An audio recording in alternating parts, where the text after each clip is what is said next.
Alors aujourd'hui, j'avais envie de vous parler du découragement. Le découragement, c'est quand on ne se sent plus le courage de faire quelque chose. Mais il y a différents degrés de découragement. Ça peut aller de la procrastination au désespoir, à la perte d'espoir carrément. Alors il y a des fleurs spécifiques pour chacune des étapes, on va dire, du découragement.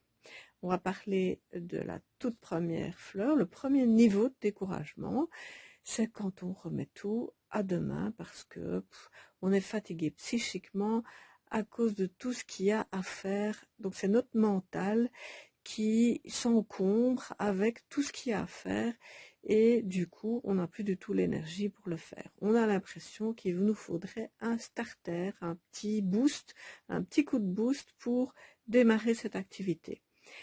Donc, par exemple, on se dit, quand j'aurai bu mon petit café ou quand j'aurai été faire un tour, après je ferai ça. Évidemment, après on ne le fait pas non plus. Donc, la fleur qui convient à ce genre d'état, c'est hornbeam, l'orme. C'est une plante c'est un arbre qui a pratiquement disparu ici en Europe suite à une maladie. On en trouve encore quelques exemplaires protégés. Le second degré, c'est on est découragé et on n'a pas l'énergie pour le faire, on n'a pas le courage, rien que de l'envisager. On sent qu'on est perdu et tout nous semble une montagne en fait. On n'a vraiment pas l'impression qu'on aura le courage d'affronter ça. On baisse les bras et on va se trouver toutes sortes d'excuses pour ne pas le faire. Ça ne marchera jamais.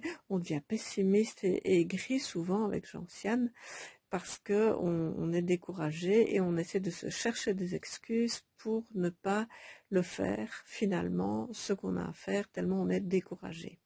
Et là, c'est la gentiane qui va nous aider à reprendre courage, qui va nous rebooster, qui va nous faire reprendre finalement confiance dans nos capacités à faire le truc.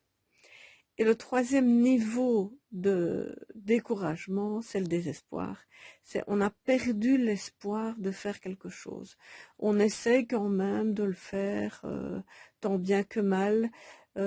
Surtout si on est conseillé par quelqu'un, on va suivre le conseil, mais avec l'intime conviction que de toute façon ça ne servira à rien parce que vous avez déjà fait plein de choses et vous avez complètement perdu espoir.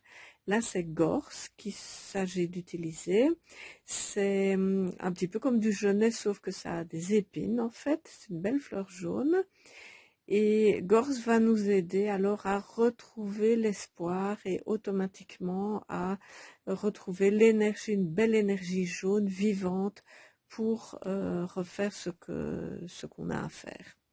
Évidemment, il y a encore, maintenant que j'y pense, il y a une quatrième fleur qui pourrait vous aider dans le cadre de ce découragement. C'est quand on a tout essayé et qu'on est tout le temps en train d'essayer une solution après l'autre et il y a une tension psychique qui se crée parce qu'on essaye tout ce qu'on peut. Et chaque fois, c'est un échec. C'est comme si on était dans un rond-point sans sortie. Et alors, on va utiliser Sweet Chestnut, le châtaignier.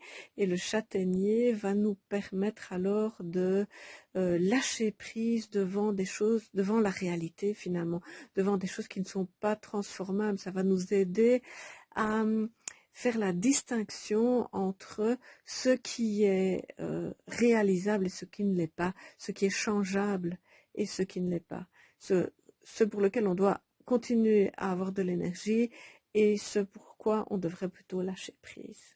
J'espère que ce petit comparatif entre les fleurs va vous permettre de mieux choisir la fleur qui vous convient par rapport à l'état dans lequel vous vous trouvez. On se retrouve bientôt pour une autre petite papote.